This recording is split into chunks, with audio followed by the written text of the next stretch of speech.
रामचंद्र वर्मा की क़यादत में उत्तर प्रदेश में, और उसके बाद माननीय काशीराम के साथ खड़ा हुआ। हम दोनों के बाकायदा गवाह हैं। भारतीय जनता पार्टी नरेंद्र मोदी जी बोलते थे बेटी पढ़ाओ बेटी बचाओ, आज ये भारतीय जनता पार्टी से बेटी बचानी पड़ रही है। आप हिंदुस्तान इसको कभी भी किसी मंच से ना संबोधित करें, भारत या इंडिया के नाम से संबोधित करें। ये बहुजनों का भारत है। जिन्हें कृत्रिम वीर सावरकर बनाया जाता है, ये बुजदिल है। एक्चुअली ये बहादुर नहीं है, ये पीठ दिखाकर भागते हैं। प्रत्यक्ष बदलता है राजनीतिक सत्ता से। जब तक राजनीतिक मालिकों के हाथ में आर्थिक सत्ता नहीं आएगी तब तक बदला नहीं जाएगा, ये जुल्म का सिलसिला बंद नहीं होगा। लेकिन जगाने के लिए ये धरना प्रदर्शन जरूरी है, और हो सकता है कि इस डीयू के गेट पर ये जो धरना चल रहा है, ये धरना राष्ट्र के तमाम व्यापक रूप अख्तियार करता हुआ बहुजनों का धरना बन जाए। हमारी बहन अभी बीबीसी से जो निकाली हुई बहन जो बोल रही थी, उन्होंने एक इशारा किया कि अल्टरनेट विकल्प हमारे लिए तैयार रहता है और हमारे समाज का विकल्प तैयार रहता है। हमें नौकरी की चिंता नहीं करना, आने वाले समाज के लिए न्यायोचित व्यवस्था को खड़ा करना है। और इस व्यवस्था को खड़ा करने के लिए हम तो अब देख रहे हैं, हुलिया से ही आपको अंदाजा है कि मैं किस समाज का हूँ और हमारे साथ क्या नहीं हो रहा है। हमारी कौन सी मस्जिद नहीं तोड़ी जा रही, हमारी कौन से मकान नहीं, 24 घंटे में 570 मकान तोड़ दिए गए। लेकिन हम हिम्मत नहीं हारे हैं, हिम्मत हारने वाले नहीं है, भारत को छोड़ के जाने वाले नहीं है। हम तो ये है कि मरने के बाद भी यही दफन होते हैं। हमारी जो है राख उड़ के नहीं जाती है बांग्लादेश, हम तो इसी जमीन को उपजाऊ बनाते हैं, इसी जमीन में दफन होते हैं। और आने वाली नस्लों को वसीयत भी करते हैं कि अपने घाव खुरसते रहेंगे, हम चैन से बैठने वाले नहीं हैं। और जहां हमें इंसाफ की लड़ाई करते हुए बहनें या भाई मिलेंगे, हम उनके साथ कंधा से कंधा मिलाकर खड़े होंगे। हमने बहुजन आंदोलन जब खड़ा हुआ, 2 मरतबा 1967 में खड़ा हुआ रामचंद्र वर्मा की क़यादत में उत्तर प्रदेश में, और उसके बाद माननीय काशीराम के साथ खड़ा हुआ। हम दोनों के बाकायदा गवाह हैं, शरीक रहे हैं, प्रतिभागी रहे हैं। हमें मालूम है कि जब जब हमारा आंदोलन खड़ा होता है तब ये जो भीरू लोग हैं, बुजदिल हैं, जिन्हें कृत्रिम वीर सावरकर बनाया जाता है, ये बुजदिल है। एक्चुअली ये बहादुर नहीं है, ये पीठ दिखाकर भागते हैं और ये भागेंगे। और भारत का मूल निवासी बहुजन समाज इस देश को राज सत्ता को वापस लेगा, तभी संविधान बचेगा, तभी देश का वो स्वरूप बचेगा जो 26 जनवरी 1946 को हमने स्वरूप देखा, जिसको बचाने का हमने संकल्प लिया। वक्ताओं को, वक्तागणों को मैं एक चीज बता दूं कि अगर विदेश से भी कोई चीज अगर यहाँ एक्सपोर्ट इंपोर्ट होती है तो उसमें कहीं शब्द एक भी हिंदुस्तान नहीं आता, इंडिया या भारत लिखा हुआ होता है।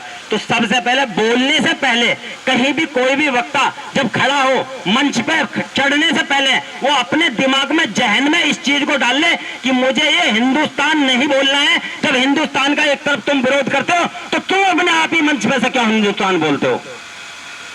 आपको भारत बोलना है। भारत है ये पूरे हिंदू, मुस्लिम, बुद्ध, पारसी, सिख, ईसाई सभी का ये पूरा जन समूह है, पूरा भारत है ये। तो इसको हिंदुस्तान तुम क्या बोलते हो? हिंदुस्तान है कहां? ये हमारा भारत है, ये प्यारा भारत है हमारा, इसमें सभी लोग रहेंगे। हिंदुस्तान में तो सिर्फ एक समुदाय रहेगा, तो हम सभी क्यों रह रहे हैं फिर यहाँ पे? इसका मतलब हमारी हिस्सेदारी है यहाँ, इसलिए हम रह रहे हैं, हम मूल निवासी यहाँ के सभी। तो मेरा सभी से निवेदन है, विनती है, निवेदन है, ये अल्टीमेटम भी है कि आप हिंदुस्तान इसको कभी भी किसी मंच से ना संबोधित करें, भारत या इंडिया के नाम से संबोधित करें। ये बहुजनों का भारत है। आज वो कहते थे ना बेटी का सम्मान, कहाँ है इस देश के बेटियों का सम्मान? आज वही बेटी पर अत्याचार हो रहा है। आज वही देख लीजिए, हमारी जो बहन रितु जी जो उनके साथ में अत्याचार हुआ है, हम उनको नहीं सह पाएंगे, इनको सबक सिखा के जाएंगे। आज हम यही बैठेंगे, यही खाएंगे, यही पिएंगे और इनको जेल के सलाखों के पीछे डाल कर जाएंगे। और ये भारतीय जनता पार्टी नरेंद्र मोदी जी बोलते थे बेटी पढ़ाओ बेटी बचाओ, आज ये भारतीय जनता पार्टी से बेटी बचानी पड़ रही है। क्यों? ये नरेंद्र मोदी जी इनको बचाना चाहते हैं, इनकी सरकार बचाना चाहती है। जो सच्चाई की बात करते हैं ना, ईमानदारी की बात करते हैं, ये दबाना चाहते हैं, और जो झूठ है उनको उबाल उठाना चाहते हैं ये लोग। योगी बाबा कहते थे कि हमारी बेटी शिक्षा में आगे जाएंगी, आज वही बेटी नीचे है। आज देख लिए एक दलित बेटी के हाथरस कांड में उनको भरी प्रशासन के साथ में जिंदा जला दिया गया। क्या उनके परिवार वालों को इंसाफ मिला? नहीं मिला। कहां है योगी बाबा का बिल्डोजर? क्या उनके परिवार वाले, उनके जो करने वाले हैं, क्या उन पर बिल्डोजर चला? जो गरीब लोग हैं, जो दलित समाज के हैं, उन पर बिल्डोजर चलाते बाबा। और आज मैं कहना चाहता हूं इस योगी बाबा जी से और देश के जो प्रधानमंत्री जी है, अमित शाह, गृह मंत्री, जो इनके अंदर में पुलिस शासन आता है ना, लोग यहां भड़काने के लिए भी आते हैं, कुछ उल्टा सीधा भी बोलने आते हैं। तो हमें ये जो ना इनके बहका में नहीं आना है, हमें इनको सबक सिखा कर जाएंगे यहां से। आपने देखा होगा ये नरेंद्र मोदी जी कहते थे किसानों का सम्मान किया हमने, 700 किसानों की जान ले ली है प्रदेश के प्रधानमंत्री जी ने।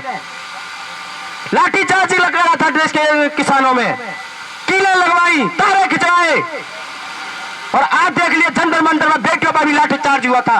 एक तरफ संसद में उद्घाटन करते हैं देश के प्रधानमंत्री और दूसरी तरफ बेटियों का शोषण किया जाता है, बेटियों पर लाठीचार्ज कर दी जाती है। हम तो यही चाहते हैं बेटियों को इंसाफ मिलेगा।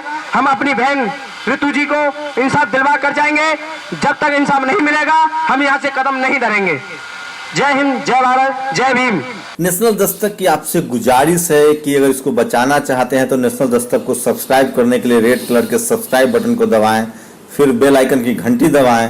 नेशनल दस्तक को बचाने के लिए बहुत जरूरी है कि हर खबर को शेयर करें, लाइक करें, कमेंट जरूर करें।